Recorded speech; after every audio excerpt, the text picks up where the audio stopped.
What is the curse of Ham? The curse of Ham ought not to even be called the curse of Ham because it's been used to justify racism, saying that it's black skin, and you know, that argument really falls in on itself because first and foremost, let's just say for a second that the curse of Ham was black skin. Well, Ham has a son, Mizraim. Mizraim is Egypt. So that would mean that the Egyptians had black skin. But usually people that want to argue that the curse of Ham was black skin don't want to attribute Egyptians to being black. So that's problem number one. Problem number two is that the curse wasn't even on Ham. The curse was on Canaan, who was Ham's fourth son. The whole point of the curse was to help Ham to understand the consequences of his sin in disrespecting his father by looking at him naked and perpetuating it and exposing it to his brothers, Japheth and Shem, as opposed to covering his nakedness. But Shem, Ham, and Japheth were commissioned with helping the world be fruitful and multiplying and producing throughout, so it wouldn't have made much sense for a third of the fathers called to do that to be under this curse.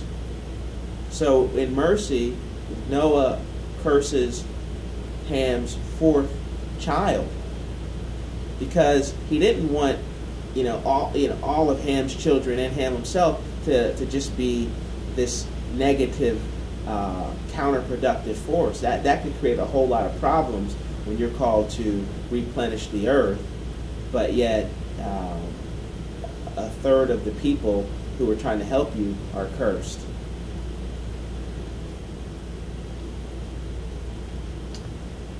Do you believe that Jesus was educated?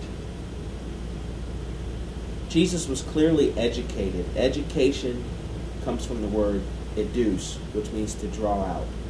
The purpose of education is so that one can come to know themselves. Jesus even speaks to this educational process when he says, you must lose yourself to find yourself. Well, finding yourself means being educated. It's right there in the scriptures.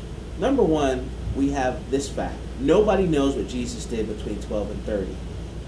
That means it was deliberately not talked about or deliberately suppressed. You have to ask yourself why.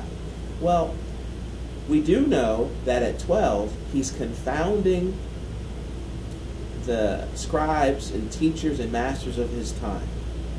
We also know that at 12, he has an innate sense of his father's business. Let's also go with some other things we know. We know that there were these wise men. There wasn't 3 of them. There were 3 gifts. We don't know how many there were.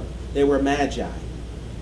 Well, how is it that they knew that Jesus was special and where to find him? They knew by studying the stars. These were astronomers. You've got to remember, back then, astronomy and astrology were one science. It's only in recent times that they've been separated.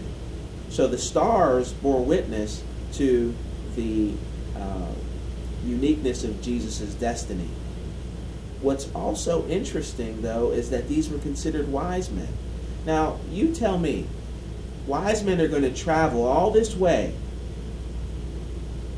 to bear witness to the birth of a super king, of a Messiah, see him as a baby, know that a king wants him killed, deliberately mislead that king, and then have no other interest in that child's destiny for the rest of that child's life. It makes no sense. It's illogical.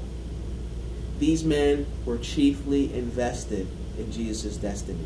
They wanted to know who he was. They wanted to build a relationship with his family. They gave him gifts. In other words, things that could be used to help him on his destiny, whether they had certain properties or powers, whether it was things that he could sell later for money. These were investments in his career. We also know that Mary and Joseph go to Egypt to flee from Herod. Well, why Egypt? Why did they go to Egypt? Well, because in Egypt, that's where one of the wise men hailed from, and that's where they could be protected within the schools of the Egyptian Mystery School, because one of the masters, or several of the masters from the Egyptian Mystery School, understood who Jesus was. Even the scriptures point out that there's a prophecy, out of Egypt I will call my son. Well, not just out of Egypt physically, but out of the Egyptian Mystery School, out of the Egyptian mystery system. These wise men were clearly invested in Jesus' career.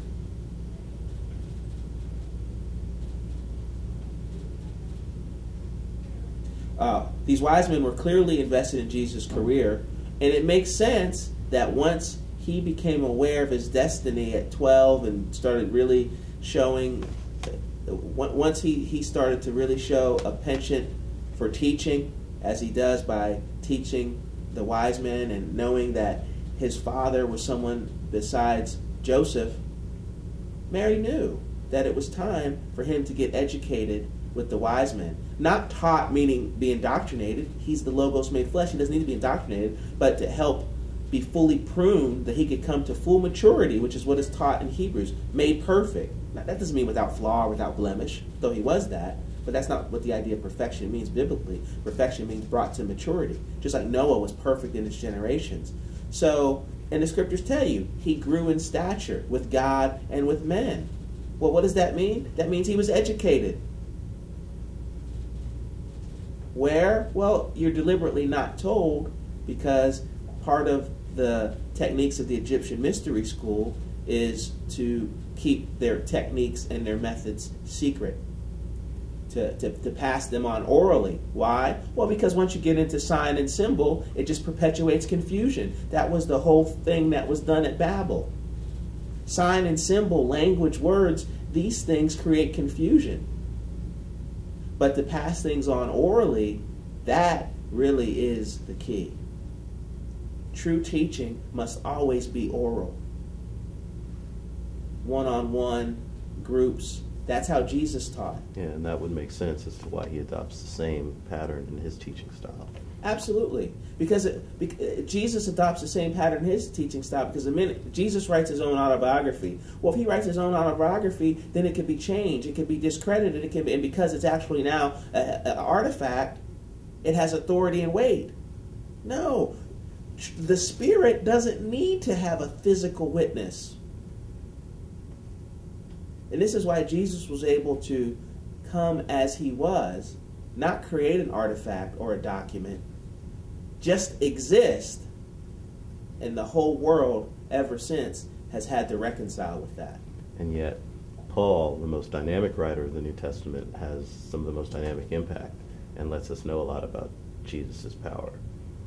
Right, because Paul was under the influence of an angel, and as an angel he was a messenger, and so he bore witness.